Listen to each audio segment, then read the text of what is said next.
You're listening to Packers Talk Network. Packers Talk.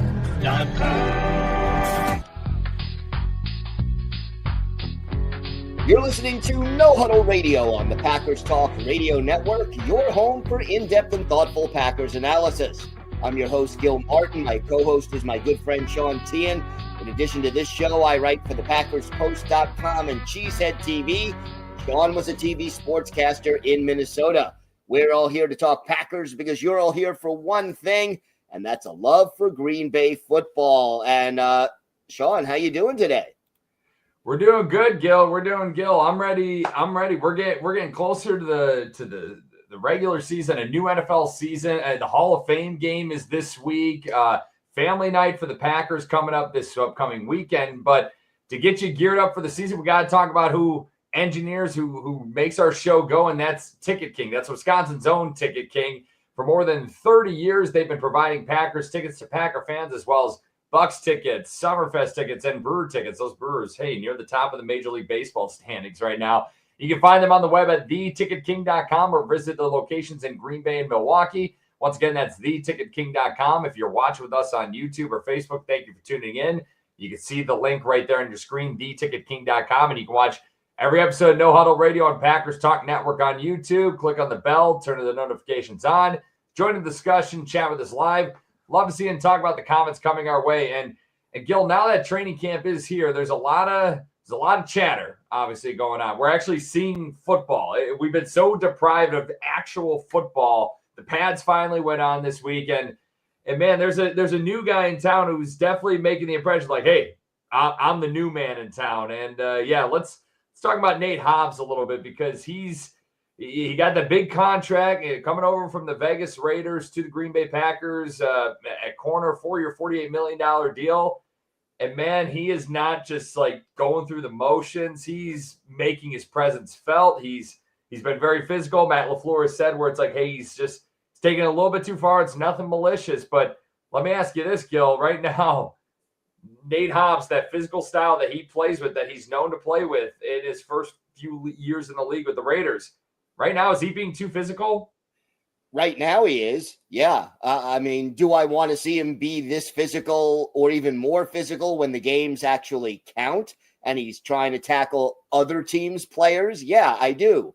But, you got to know when to lay off. And the fact that Dontavian Wicks on last Friday and then over the weekend or Monday, rather, it was Marshawn Lloyd who gets hit by Hobbs and then leaves practice for the rest of that practice. You can't be doing that to your own guys. So, the Friday incident with Wicks, there was no contact supposedly at that practice. Yeah, the pads were on Monday with Marshawn Lloyd, but you don't want to get either one of those guys injured. And you know what? I'll even take it a step further if I'm Nate Hobbs. There's only so many hits you can take or dish out over the course of a season before your body starts to break down. Save those hits for when you need them. Don't waste them here on practice. I understand the attitude. I understand the enthusiasm. I like that part of it. But wisdom is knowing when to turn it on and when to turn it off. And this is not the time to be overly physical.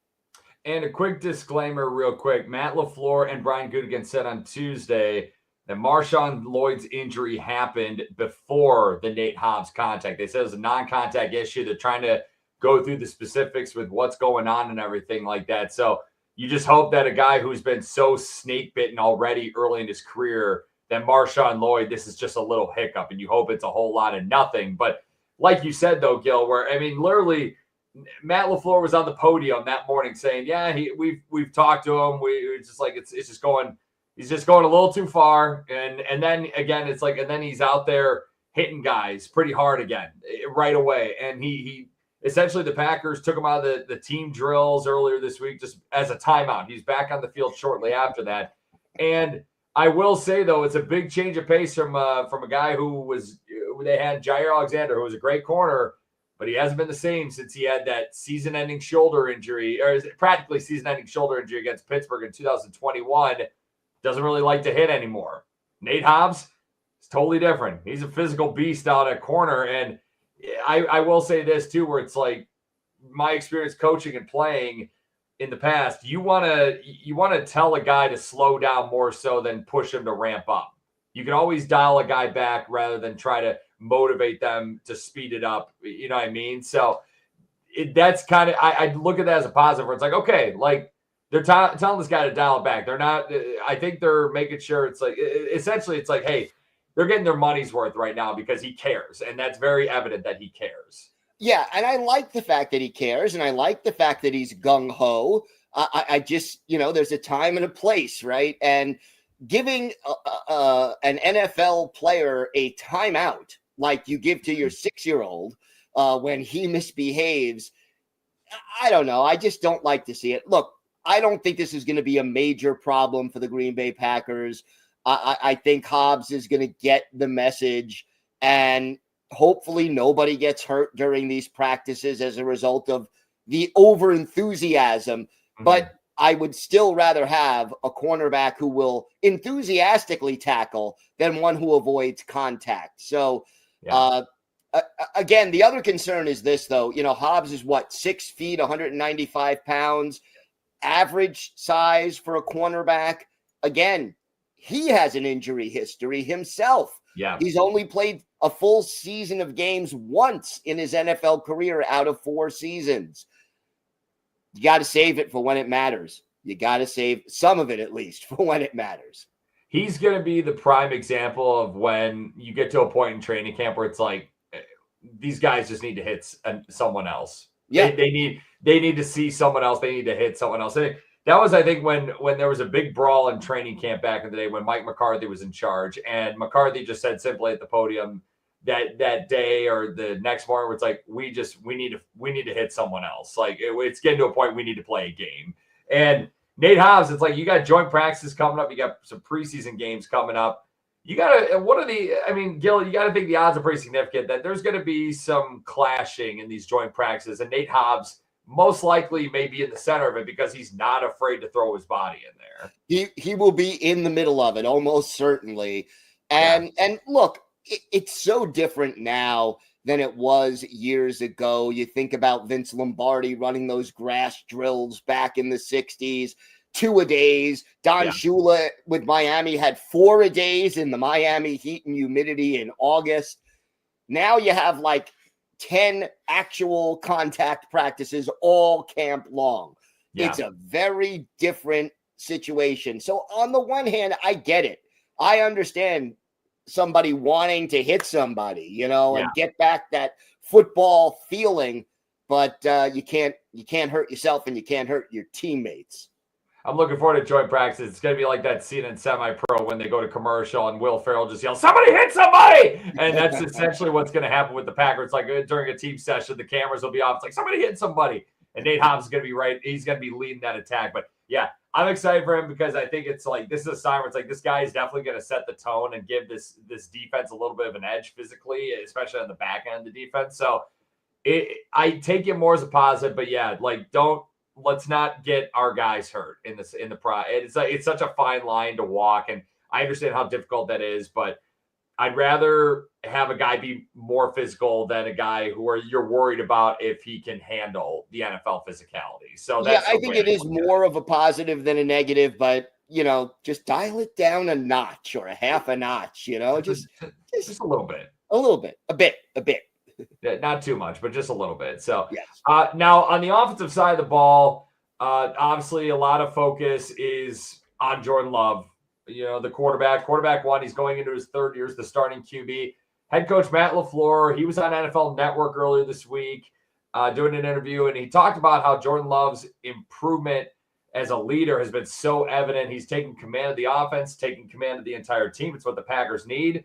And LaFleur, he was public this offseason about challenging Love to become more of a leader. And the big question I have for you, Gil, is really how do you measure successful leadership, and what will determine if Jordan Love does improve as a leader? Because it's not something that you can quantify with a stat or anything like that, but it's more so the team effect that a good leader has for sure. I think they'll know it when they see it. I don't think there's no number. It's not like, okay, if he yells at his receiver 3 times during this practice, that shows he's being more of a vocal leader. No, it's one of those things where the guys, and it seems to me, even before he became the starter, I remember Devondre Campbell and Aaron Jones talking about how they believed in Jordan Love and all of that. So he obviously has that in him, where his teammates respect him and what have you. But the key is just for him to be more comfortable being more vocal about it. Yeah. And this is year 3. You get the feeling if it doesn't happen this year, it may not be part of his personality. I think it is, but it's one of those things where you'll know it when you see it. It's interesting because I feel like the best quarterbacks in football, you got to have a little bit of crazy in you, and you gotta be a little bit of an a-hole. I mean, that's like you really do. It's like it's just something where the best quarterbacks are wired that way. And I know Aaron Rodgers, the body language police is always like, oh, look at Aaron Rodgers. He's given that he looks disappointed. He doesn't seem like a good leader. I think he was a much better leader than people thought he was. I really do. Where it's like, and then you saw Brett Favre carrying teammates on his back when they would have a big touchdown. I mean, but you saw Tom Brady chewing out offensive coordinators and coaches and his teammates too. Peyton Manning, there are stories about Peyton Manning where a receiver hopeful trying to get on the roster would run the wrong route or drop a ball. Peyton Manning wouldn't even look at them the rest of the time. And everyone loves Peyton Manning. Patrick Mahomes, people love him quite a bit. But you know what? That guy's chewed out a lot of coaches and teammates in the past too, where if you see that, I'm not saying Jordan Love should become a hothead and he shouldn't be yelling at every guy for doing something wrong. But if he could do that and it makes an impact for the betterment of the team, that's where you're going to see where it's like, okay, he's definitely taking a step in leadership because he said what needed to be said. And it's just a matter of knowing the timing and having conviction in what you're saying and everything like that. And then the results show and it shows for the better of the team. And, that's definitely a big part of it. And the other part of it, though, and this is where I think Aaron Rodgers kind of went a little bit off track, taking responsibility for the team, right, covering for your guys to the media. What you do in the locker room, hey, you want to chew somebody out on the sideline, you want to chew somebody out at practice, go for it. Make your players accountable. But when you're talking to the media, don't throw your teammates under the bus. And, say we need to be better. I need to be better. Even if it's not necessarily your fault, that's something that a good leader does. And that's where I think later on in this Packers tenure, Aaron Rodgers kind of went off track a bit.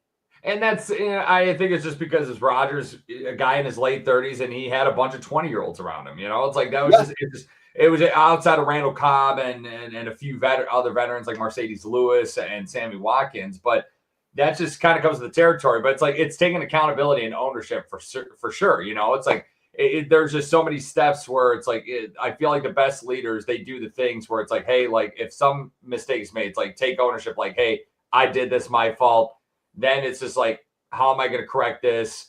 And then essentially you fix it up and then you move on. And that's just how you got to be engineered. You got to be wired that way. There's so much adversity in football and in sports in general, but it's like if Jordan Love could show that a lot better, if he can, progress that way and then just essentially elevate the guys around him, that's going to be the biggest impact for sure. And hey, his first year as the starter, the Packers won 9 games and they won a playoff game. They should have won 2 playoff games that year. Last year, they won 11 games. They've gotten better. They've grown together. And now it's a matter of like, has Jordan Love grown? If they improve off that win total too, let's say they win a division title or something like that. But if they improve off that win total from last year, a lot of it's because Jordan Love, people believe in Jordan Love, and Jordan Love is saying the right things and doing the right things for the betterment of the Green Bay Packers. Yeah, and I think we'll see it. I really do. I think leadership is not going to be a huge problem. It's sort of the opposite maybe of Nate Hobbs, where maybe Nate Hobbs needs to dial it down a half a notch. Yep. Maybe Jordan Love needs to dial it up a half a notch and just be a little more vocal and a little more, just put it out there a little bit more. So I don't think either one of these situations are terrible or not fixable or problematic in the long run. but we do need to see a little bit of adjustment and improvement in these areas. And you got to believe in the guy. Jordan Love seems like a really nice guy, but hey, get a little edge to you, Jordan.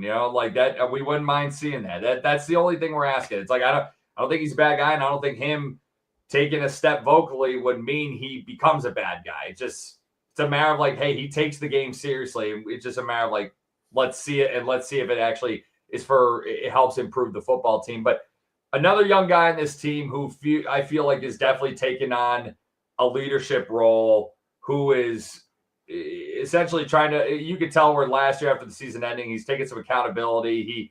He wanted things cleaned up in the locker room at whatever was happening in the last month of the season last year before that playoff disaster in Philly. Is tight end Tucker Kraft. And Tucker Kraft, third-round pick in the 2023 NFL draft. He had a slow start to his rookie year, but then caught fire late. Last year, had 50 receptions. He was second on the team, 707 receiving yards, also second on the team, and he led the team with 7 receiving touchdowns. Reportedly, he's been getting a lot of looks during team sessions on offense. And the big question is, it's like, and the big thing I want, Gil, is I want Tucker Kraft more involved in this passing game because I feel like he's maybe one of the most talented tight ends they've had in Green Bay for a long time. And let me ask you this, Gil. Paul Kaufman holds the record for most receiving yards in a season by a Packers tight end with 814, tied with Robert Tonyan for receiving touchdowns in a season with 11. Jermichael Finley had 61 catches in a season. That's the Packers tight end record. Do you think Tucker Kraft will break any Packer tight end franchise records coming up this season if they really get him more involved in the offense like we're anticipating? It would not surprise me if he breaks all 3 of them this year. It really wouldn't. They have said they want to get him more involved. They want to throw him the ball a little bit more down the field, which I think makes sense, assuming they can integrate that. I still want to see those 2 tight end formations a little more often with a healthy Luke Musgrave and a healthy Tucker Kraft. I could see Musgrave going deeper down the field and opening up an intermediate area for Kraft to catch a pass because the safety has to follow Musgrave. I would like to see something like that. But look, the other thing is this, in my mind, Tucker Kraft is one of the more reliable hands guys out of these Packers receivers. We know Dontavian Wicks struggled. Jaden Reed struggled. I mean, these guys have had difficulty consistently holding on to the football. You don't have that issue with Tucker Kraft. Get him more involved in the offense. Keep the chains moving. You don't have to gain 30 yards on every play. But I think the catches will be there. I think we'll see more than 50 if he stays healthy. I think the yards will be there if they throw him the ball more down the field. And look, the red zone last year, the red zone offense improved when the big combination was either give the ball to Josh Jacobs or throw the ball to Tucker Kraft. Yeah. That was what happened maybe over the last 7, 8, 9 games of the season after a slow start for the team in the red zone. So I could see him breaking all 3 of those records if he stays healthy. Well, it makes sense because those red zone situations last year where they're at the 1 yard line. And what I loved what Green Bay did last year was they didn't fool around. It's like, just hand the ball to Josh Jacobs. Right. Plain and simple. Hand the ball to Josh Jacobs. That's simple. But let's say if teams are making sure it's like, hey, we're going to force Jordan Love to throw the football. We're going to make Jordan Love try to beat us.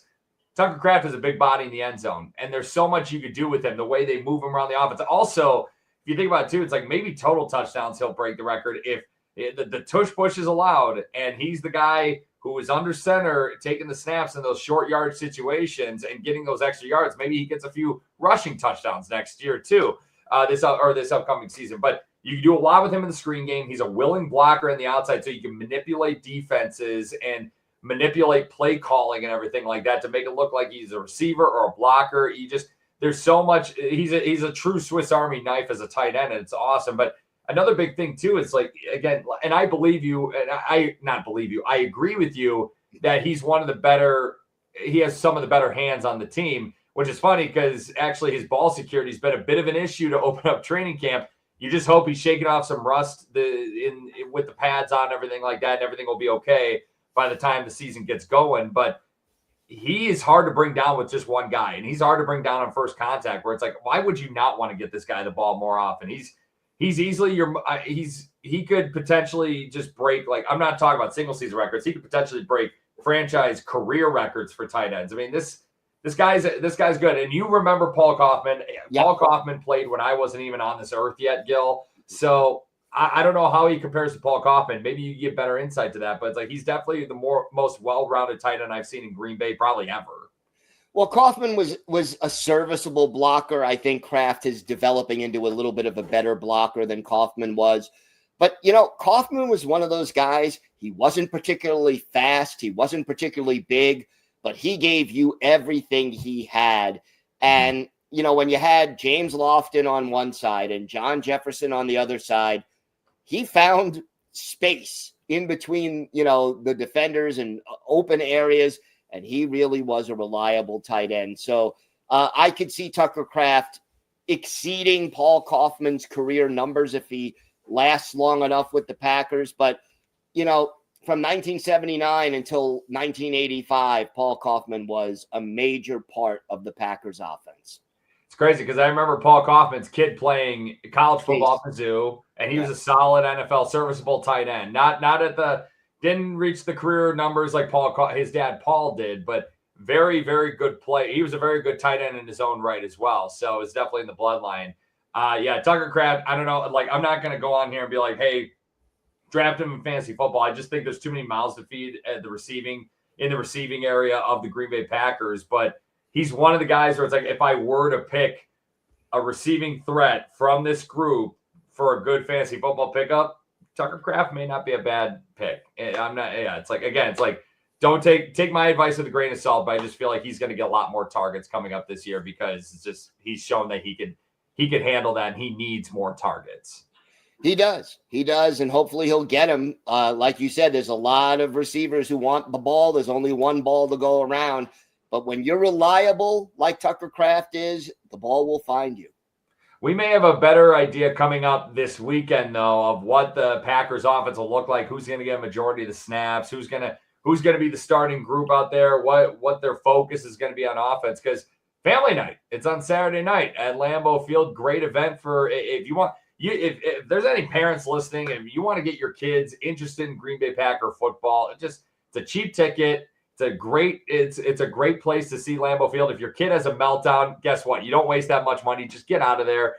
It's a great time to go just introduce yourself to the culture of the Green Bay Packers football team. And Gil, I'm always fascinated to know what the Packers first team offense and first team defense lines up, how they line up on family night. And granted, there'll be probably some injuries where certain guys won't be playing, but what is it that maybe you want to see from the family night scrimmage coming up this weekend more than anything else? I want to see Jordan Love move the football. I want to see some of that confidence, some of that leadership. Again, I'm not going to say the sky is falling if we don't see it, but that is one of the things I definitely want to see. And, some of the guys who are coming back from injury, if he's ready, I want to see Marshawn Lloyd back out there. I want to see, what he's capable of doing. Jordan Morgan, who missed so much time last year. Where is he lining up? How many reps is he getting at tackle, at guard, left side, right side? And I would have to say, and I'm sure you're going to agree with this one, I want to see the rookies. I want to see Matthew Golden, Savion Williams, Anthony Belton. I want to see what these guys, Baron Sorrell, I want to see what these guys can do. Yeah, that's always the fascinating thing. The rookies is what I always want to see more than anything. And it sounds like Matthew Golden is tearing it up right now in camp. And I want to see that speed actually like on a TV screen. Now, disclaimer, I just want to make note here. I don't know if I'm going to be able to get a Wi-Fi signal I'm going to be in Europe this upcoming weekend, and I will try to tune into family night, but I'm going to be at a wedding the night of family night, so we don't know. But I want to see Matthew Golden in person. I want to see him on my screen. I want to see, because it just sounds like he's so fast. It sounds like he's really good in contested situations. I really want to see the show that he's been putting on supposedly at training camp, and I want to see that in maybe more of a game-like setting. Granted, again, this is a practice. It's a glorified practice, but it feels more like game-like setting because they're in the comforts of Lambeau Field. But another guy I want to see, though, and if he's dealing with a back issue right now, he's been in and out of practice, I want to see Aaron Banks with Elton Jenkins and Sean Ryan at essentially the pinnacle, at the middle of that offensive line, and see how they move people. They're paying Aaron Banks a lot of money to play left guard for them, and he's a big dude, and I want to see him move some people for sure. Another rookie, though, that I want to mention, who I really want to see, who's supposedly making a play every day, is undrafted rookie free agent defensive tackle Nazir Stackhouse. Yes. I almost said steakhouse. I mean, he's as big as a steakhouse. But, are we hungry? Yeah, I'm very hungry. It's almost dinner time. So, but with Nazir Stackhouse, though, he's making a play every day. He seems like the heir apparent and maybe the favorite to fill the TJ Slaton role. TJ Slaton's now with the Cincinnati Bengals. That's a guy I want to see where it's like, okay, how does he – I want to see him compete against maybe Elton Jenkins one-on-one or go against Aaron Banks if he's out there, or go against Sean Ryan or Jordan Morgan too. But he's another former Georgia Bulldog, and he's supposedly turning heads at practice. I want to see that as well. Yeah, I do too. I as soon as they signed him, I was like, this guy's going to make this team. I just had that feeling immediately because he has the different body type, the different skill set than many of the other defensive tackles on this roster. And, sticking with defensive tackles, I also want to see how Kenny Clark looks. I want to see that explosion off the snap. I mean, again, does he need to make any sacks? Does he need to, blow people off the line? No, but I want to see that quickness and explosion off the snap of the ball returning after the injury that he had last year. It's going to be a lot of guys to focus on. Another guy on the D-line, too, is Lucas Van Ness, who's supposedly having a really good start to camp. And we've talked about many times how critical of a season this is for Lucas Van Ness coming up, where he hasn't lived up to the first-round billing. This is a make-or-break year kind of for Lucas Van Ness, and he's off to a really good start in camp. Let's see that in person. Let's see how that goes. And then another guy, though, that I want to see also is Isaiah Simmons, who was he picked up late in free agency. He was a former first-round pick, a true Swiss Army knife. We're talking about Swiss Army knives like crazy, but true Swiss Army knife coming out of Clemson. He was a top 10 pick of the Arizona Cardinals. He's bounced around the league a little bit. And I want to see where Jeff Hafley is planning on putting him on the defensive side of the football. And if he's going to be filling a big role on defense. I feel like Jeff Hafley's got a lot of guys who can do multiple things. Where does Isaiah Simmons fit? Because that's going to be an interesting thing to look out for too. No doubt. And, he's sort of been the jack of all trades, master of none. Now they have him concentrating at linebacker. The raw athletic ability, the talent is there, but he's got to turn it into production. Mm-hmm. And, I'm eager to see how he fares at family night as well. It's an important – this is maybe his last chance to prove himself to be a significant contributor. Maybe even if he's not a starter, whether there are certain packages for him, blitz packages, run defense packages, pass coverage packages, whatever they're going to do with him, he's got to carve out a niche for himself because this may be his last chance. Yeah, he is a very good special teams player. So it's like I still, that's why we did roster predictions a week ago. And I do believe he'll make the roster just based off special teams, but maybe the Packers have a plan for the former first-round pick on the defensive side of the football too. Gil, obviously, the pads are on. The heat is dialed up like crazy in Green Bay. Nate Hobbs wants to tackle everybody. What articles do you have coming up on Packers Post and Cheesehead TV? Well, on the Packers Post, I did take a look at Bo Melton, who's off to a pretty good start making this transition. He's been impressive. Talked a little bit about Matthew Golden. And then over on Cheesehead TV with Sterling Sharp going into the Hall of Fame, had to talk a little bit about his career and the impact that he had on the Packers in the 80s and 90s. And yes, I remember that very well as well. Sterling Sharp, I wish I was older to really watch Sterling Sharp in his prime. I I barely remember the Super Bowl 31 win. I just remember being at a Packer party, and this is after Sterling Sharp was done, obviously. But it's like I remember just being at a Packer watch party, and people were happy. That's all I remember. But yeah, Sterling Sharp, a career cut way too short, very much like Nick Collins in my generation now. But yeah, so go ahead, PackersPost.com, CheeseheadTV.com. Go check out Gil's stuff. Gil, you ready for some trivia? I am ready for some trivia. Well, before the Packers preseason opens up, I mentioned I'm going to Europe. I'm going to take a quick trip to Europe with my wife. We're going to Amsterdam and Poland. There's only one Amsterdam-born individual to ever play in the NFL. It wasn't for the Packers, but there are 7 Polish-born individuals to ever play in the NFL. They're all non-active players from today. One of those 7 actually played for the Packers from 1972 through 1980. Gil, this is your sweet spot. This is your time. Who is the only Polish-born individual to ever play for the Green Bay Packers? Chester Markle. Yeah, you look like you had it immediately. It was like, yeah, I got this. Yep, yeah. Kicker Chester Markle. He's born in Opole, Poland. I hope I'm saying that right. I think it's Opole, Poland. He was drafted by the Packers, the Polish Prince, in the second round of the 1972 NFL Draft out of Hillsdale College in Hillsdale, Michigan. Markle was a kicker for the Packers for the better part of 9 seasons. He didn't have the greatest track record, only made 61.5% of his field goal attempts in his Packers career. For you geography nerds, Opole, Poland, it's about 120 miles west of Krakow. And Gil, do you know what Markle's real first name was? Yeah, but I can't pronounce it. I think it was, can you spell it? There's a Z. Let's put it that way. Yep, you're very good. I think it's Czesław. So, like, right. I think it's Czesław. Czesław. Czesław Bosla Markle. So, yep. Yeah, a second-round pick, which is nuts because the most famous, probably Polish-born player ever in the NFL is Sebastian Janikowski, who was a very good kicker, primarily for the Raiders, and he was a first-round pick as a kicker. So, yeah.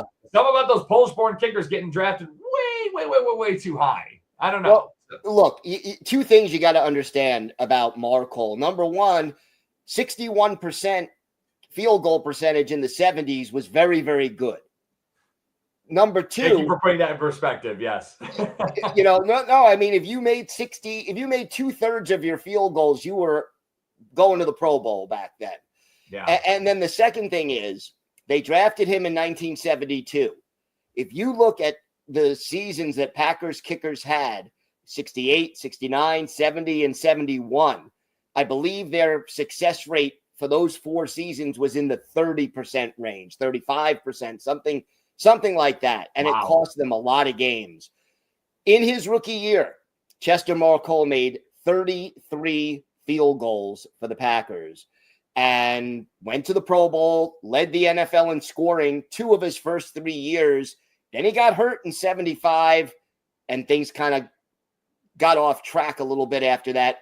He has a book out that kind of talks about his career, but the Packers don't win the NFC Central Division in 1972 without the kicking of Chester Markle. It is so fascinating to hear the transformation of the kicking game over the years, because we even talk about where it's like Mason Crosby he's probably longest track record of greatest kicker in Packer history. And he was 81, 82% in his career. And today's standards now, it's just not, I mean, think about it. It's like Braden Narveson. If he was kicking back then, Braden Narveson would have wiped the floor with Chester Markle. It's like, it's just totally different. And now it's like a kicker misses 2 out of, if they're 80%, Anders Carlson got fired from his job essentially because he was an 80% kicker on field goals. It's insane the transformation that the kicking game has made over the years. It really is. And you even go back, look at Jan Stenerud, who was the first pure kicker inducted into the Hall of Fame. His career percentage was probably in the 60s somewhere. Which is nuts. Yeah. Just a whole different. And Chester Markle, I believe, I'm 99% sure, was the first soccer-style kicker the Packers had. Whew. Man, I'm getting more knowledge of Chester Markle. All I always do is like, hey, I'm going to a wedding in Poland. Were there any Polish-born NFL players who played for the Packers? And I found Chester Markle. And of course, Gil was just like laughing. It's like, oh, I know this one. This is cake. This is nothing. So, The advantages of living through the 70s, right, Gil? It's like you never thought when watching 70s Packers football, it's like, oh, I'm going to get a trivia question on a podcast done. I'm going to nail that 40 years later, So like, yeah, who would have thought, right? Who would have thunk it? Yeah, that all that useless trivia would pay off someday, right? Yeah. People, it's like, why do you need to know this? Like, you don't understand. Like, I've talked to future me. This is gonna be very important. This is gonna make me look bad if I don't remember this. That's it. Exactly. Yeah, you nailed it.